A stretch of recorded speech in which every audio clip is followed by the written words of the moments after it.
Today, I want to talk to you about the very real dating crisis that is rampant across the Western world and so frustrating for many people. My core argument in this video is that when community and large peer groups fall away, which they have, our peer groups have radically shrank in the recent years, essentially what happens is a death of true status.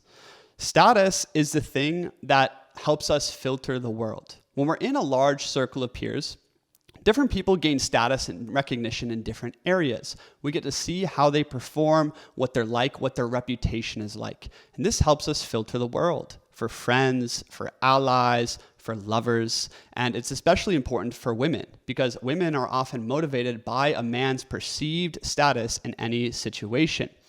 And when we aren't hanging out in large groups of people, I call this, the death of the familiar world. When we're not hanging out with them, basically, fake status rises. Superficial dating dynamics and social dynamics rise to supremacy. And in this environment which we live in today, great men won't get laid as often. And hence, they will go build new towns and new societies. Welcome to the civilizational cycle. Of course, that title is a bit tongue-in-cheek. And people are going to be screaming, you're not only conceited, you're also an incel. And no, I am neither. This whole project that I have on this channel is about building the towns of the future. And dating, sexual dynamics, and the family unit are foundational to human life, to human flourishing, and also the towns and villages that we want to build into the future. So let's talk about this dating crisis in the modern day and how to fix it. Essentially, many of you, and myself included, you probably had an experience back in high school or college or in your first workplace before the apps, where maybe you were mildly popular. You were maybe popular at the comedy club or the Dungeons and Dragons room or wherever it was. Maybe you're even mildly attractive to people. I know I was, and because I was often had some charisma in certain social spheres, my dating life was pretty good. Nowadays, it's hard to find a decent match anywhere unless you have an enormous search effort. I'm going out all the time. I meet people all the time. I've been perpetually let down by women as of late. I'm looking for my queen. And the ones you do find usually aren't right for you, or it's downright catastrophic. And some of the best people I know, the best men and women I know, are single and have been single for years. And it's starting to ask this question of where is the relationships? Where is good dating and what has happened? What I'm here to tell you is that when community dies, superficial status rises and it destroys everything. So right here on your screen, I have an image of a successful man on the sports field. And in a traditional village or society, a woman would see that man win, carry his team to victory. And maybe she watched this guy, let's call him Mike. Mike grew up and he is very good with his cousins. He leads his cousins. With his men, he always pushes them. He works with a lot of strength and love. Maybe he expresses confidence and competence on the athletic field. And other younger men are looking up to Mike, right? Many women in his tribe or in his circle would be attracted to him, and other men would respect him. Right? And as a result, his honor and opportunities would grow. The greater Mike becomes, the more he is seen and respected by his entire tribe. And therefore, right, he would have many dating options. This is true status, right? And this is why Mike is probably someone who could be great. He has a lot of potential inside of him. But in the modern world, he may not even be known. And this is the crazy thing is how many women or how many even friends see your victories, your virtues. How many people actually know you beneath level 1? I would say that number has shrank drastically in the past 20 years, in the past 50 years. I remember, our grandparents telling me stories about going to the beach, going to the park, and they're rolling up with their friend group, and they see another friend group off in the corner, and they're all interacting. And, a lot of people don't leave home to go to colleges across the world. There's a lot less transplanting. There's a lot larger sense of a familiar world. A familiar world is like going to church every Sunday, where you see the same families and the same women and the same men, so that there actually creates a social dynamic. You get to know each other over time. You do all these micro interactions and micro dates with people to vet people, Do you have chemistry? What's their status like? What's their reputation like within the community? This is why most people meet the love of their lives or meet the person they marry, right, in the workplace or at college. But outside of those two monopolies on socialization, most people are hopelessly lost. I'm 27 years old. And I go out all the time. I go to, co-working spaces, dance events, martial arts, festivals, parties. I'm very social, climbing gyms. I'm always talking to people. I'm saying hi. And my question for the last 10 years of my life is, where are the young people gathering? Maybe there's one there, two there. A lot of them are on their phones. They're not going out as much. And we don't have strong communities or familiar worlds anymore. If you don't have a familiar world anymore, there is no such thing as status. And therefore, your inner gifts aren't seen and reputed by the community. And therefore, people date in unfamiliar worlds. Welcome to the great crisis of modernity. So outside of college or the workplace, unfamiliar worlds are basically all we have left.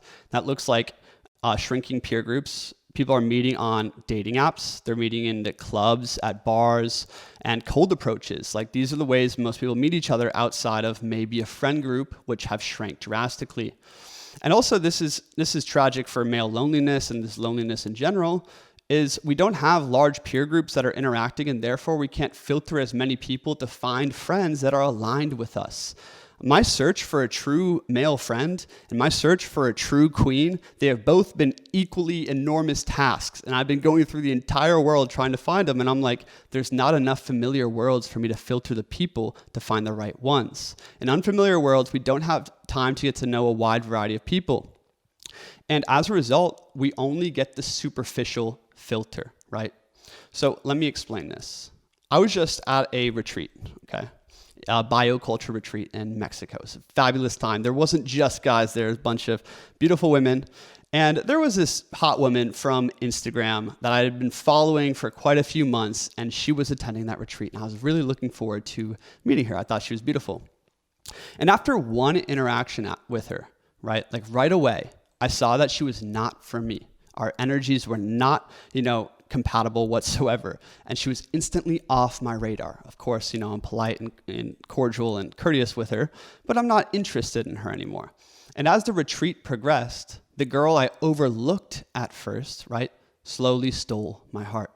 And this is what happens in any familiar world, is things will shake out where people will start matching one-to-one with people who are actually kindred with them and who share a similar internal status. We're going to talk more about status in the end for whoever that triggers. So common examples of familiar versus unfamiliar dynamics is a lot of people have commented on past videos of mine that there's a certain office worker, right, in this group of office workers and colleagues that is a stupid douche that no one likes, right?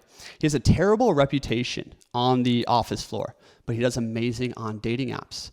And he gets one girl after another, pumping dumps, breaking hearts, tragic man for the city at large.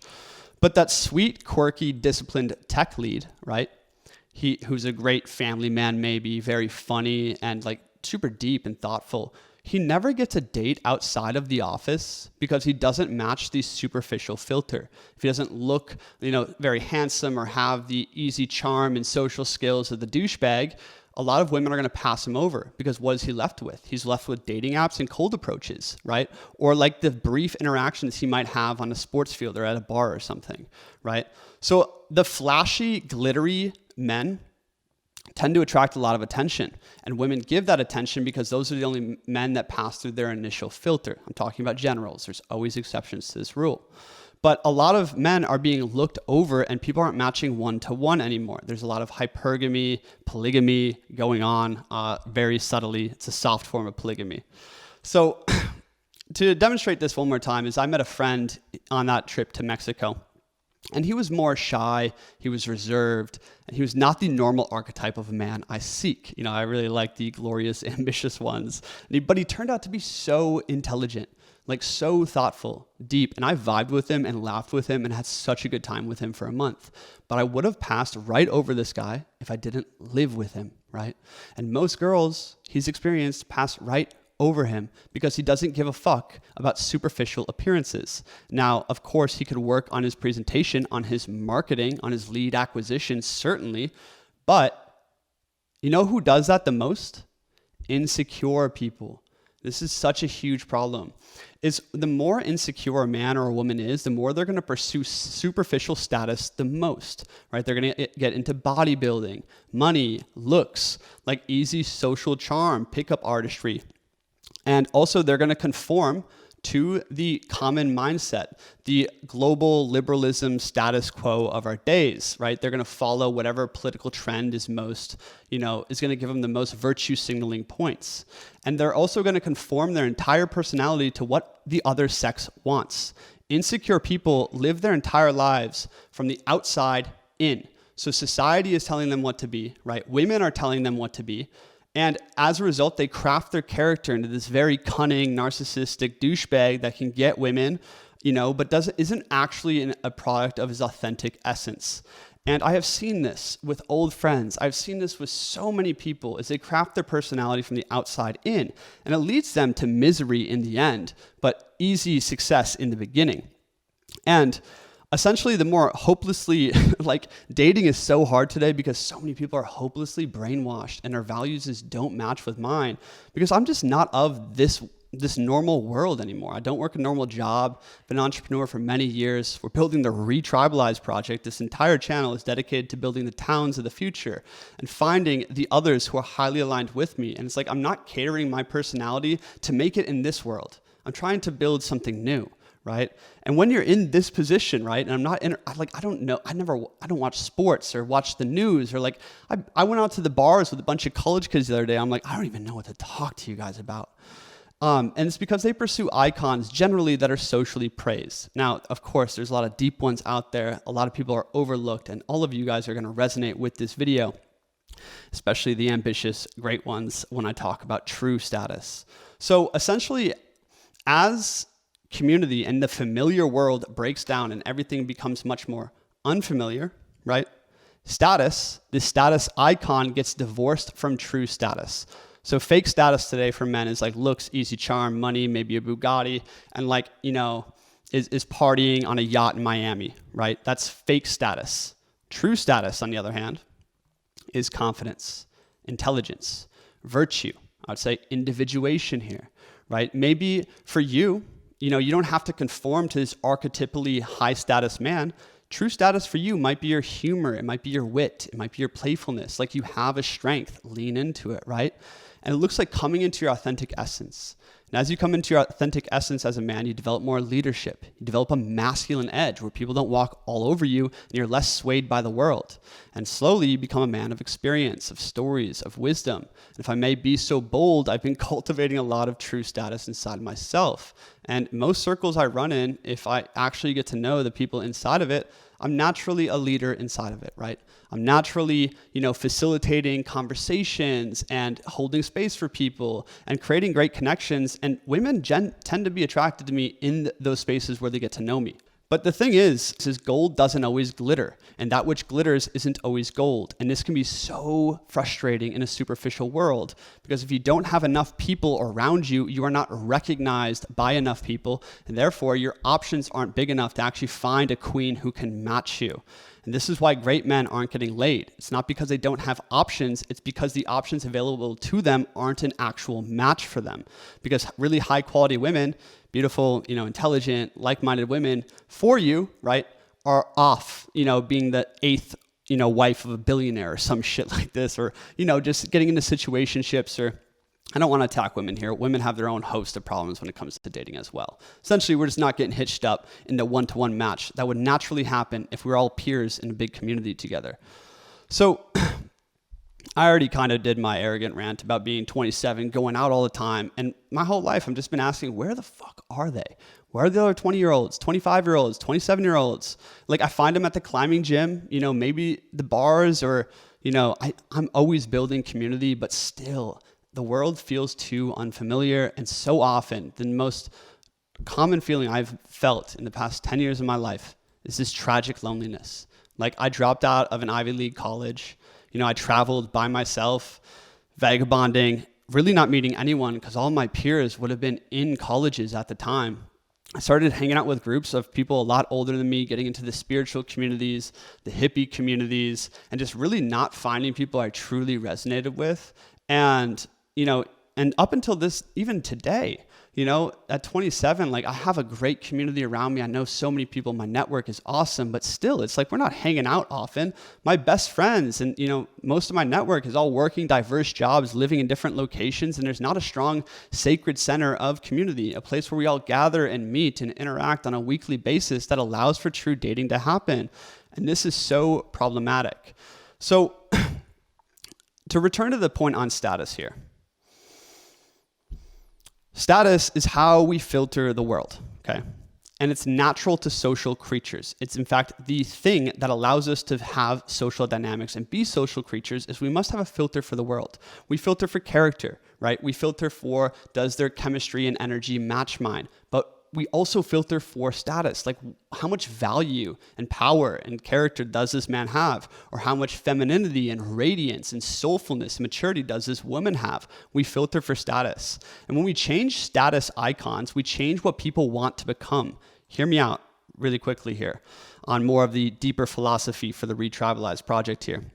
We're talking about sex symbols. So if you want to change the future of a community or the future of a nation, you change the sex icon. Whatever women venerate in a man, men will seek to become. If being rich and cool gets the girl, men will try to do that, right? If being, very charming and having a lot of money or having, game gets the girls, men will strive to do that. It's why the red pill and game community is so big. But if men if being great and chivalrous is the thing that actually wins the princess, as it was in the best of the knight era and the medieval era, men competed for virtue. They competed for honor. If we go back to ancient Greece, right, in a much more strict dating dynamic, men would have always competed against each other for excellence. The whole foundation of Greek culture was striving together, striving against your rivals. And the best man, the men who demonstrated more character, more skill, prowess, wisdom and courage and battlefield prowess, that man usually had access to more women. And therefore, men strove to become great.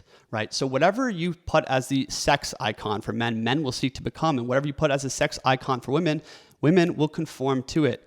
I would say the male icon is more important because this is women's power, right?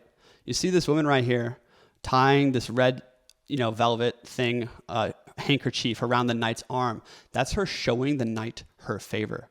This is the woman's power, is the power to choose, the power to discern. Whoever you allow into your sacred domain as a female, you are communicating to society that this is a successful man. And that successful man, other men will seek to replicate. So women really hold the keys and the codes for what a community becomes and what they reward.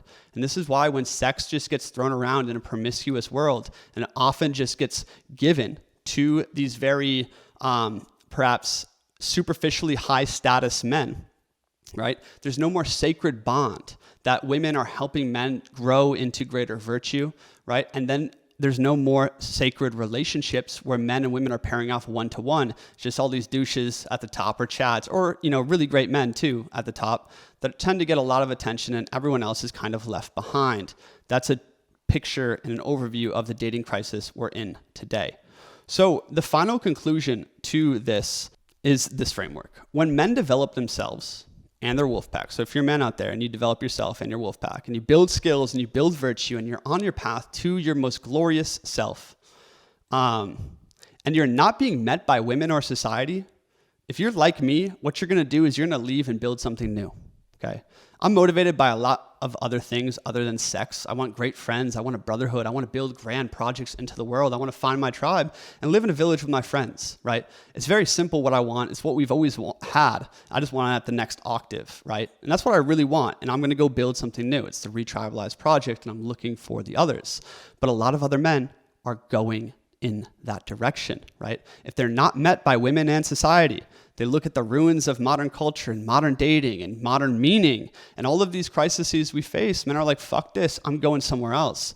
And this is why we need new solutions to capture the awakened ones, the striving ones, and the people going in a different direction so that we can create a symbol of something new. So I would say most of us here want to live in a village with our friends. We want a good queen, a true friend, a brotherhood, and a tribe we love and take pride in. And the mediocre to good men out there, right? I just ran into a guy selling insurance that I knew from high school. I ran into him at the gym. He's mediocre. He's a good guy, right?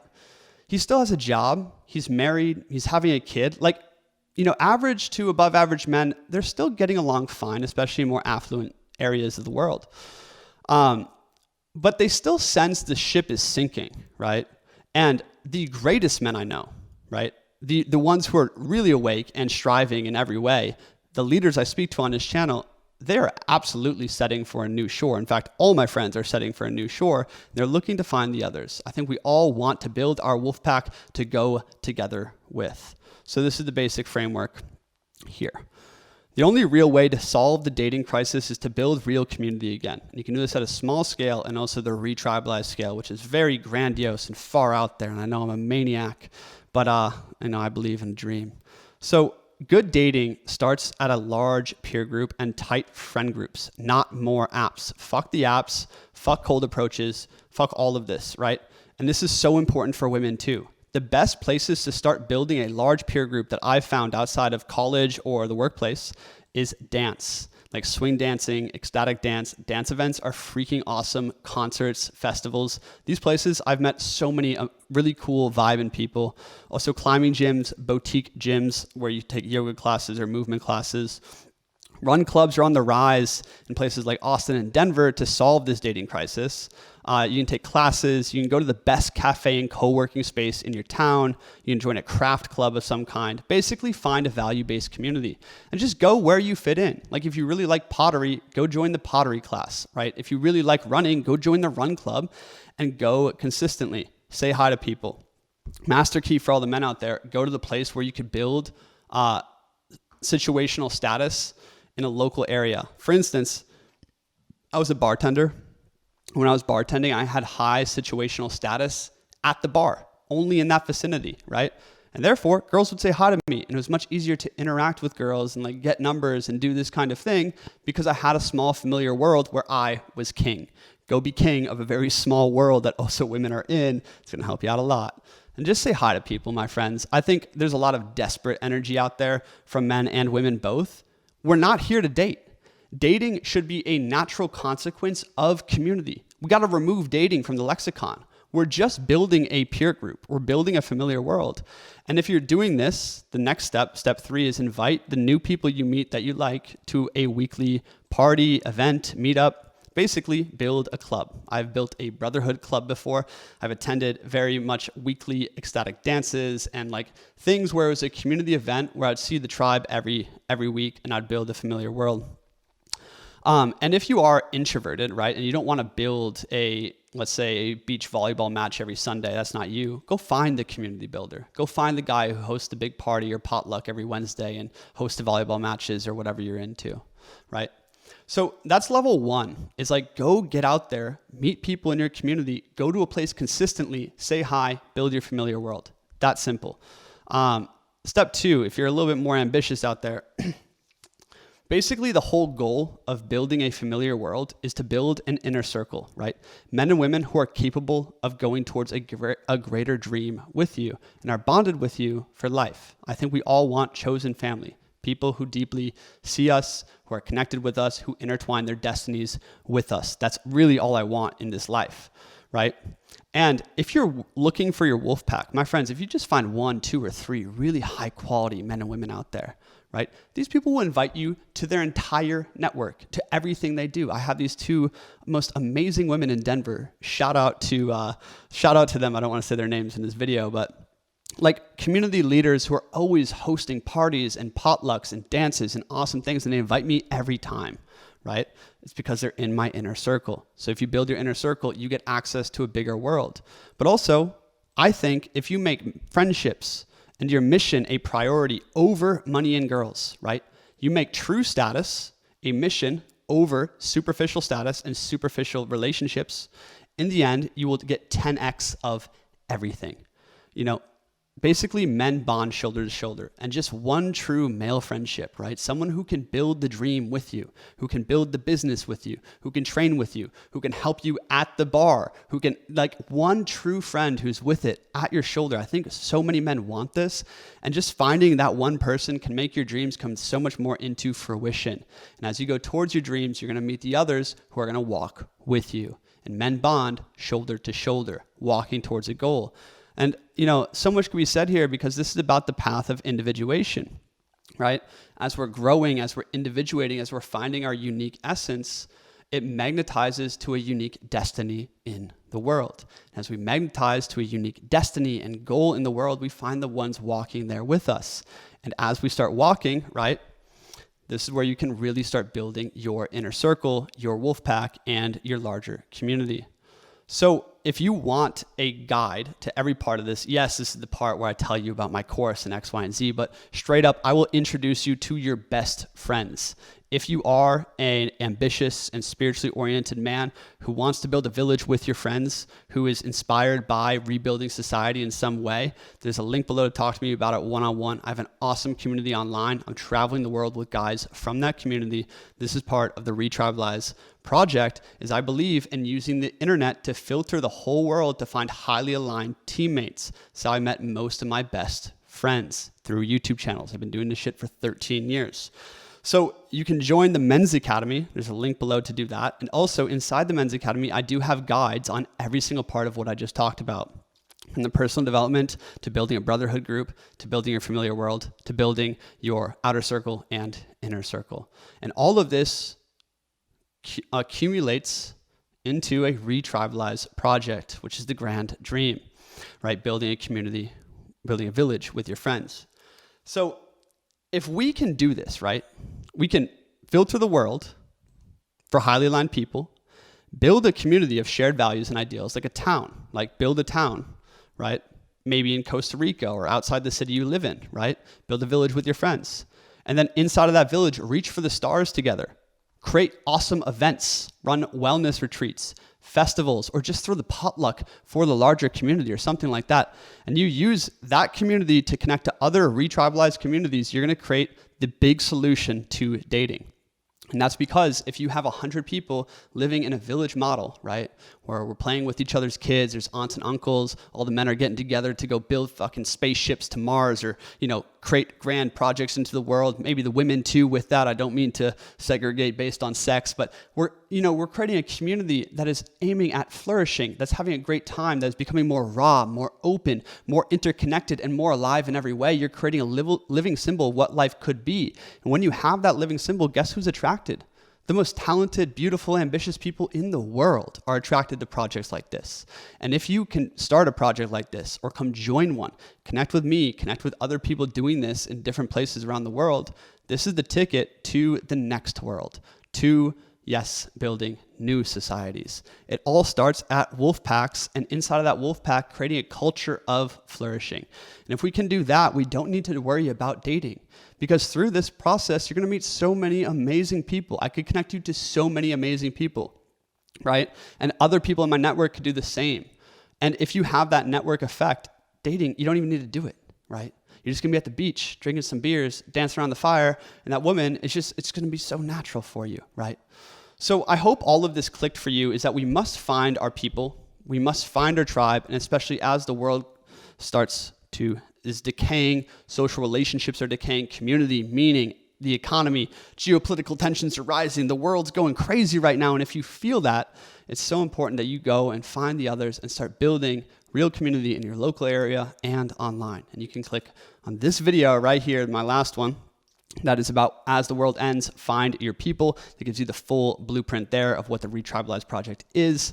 And for everyone listening on Spotify or Apple Podcasts right now, please, please, please leave a 5-star review. Just take 2 seconds to leave a 5-star review. Share this with a friend. Help this movement grow. Let's go solve the big problems of our age, my friends. Links below to talk to me one-on-one. Yes, grandiose maniac over here, but I believe community is the key to everything, and a community that strives together. Peace.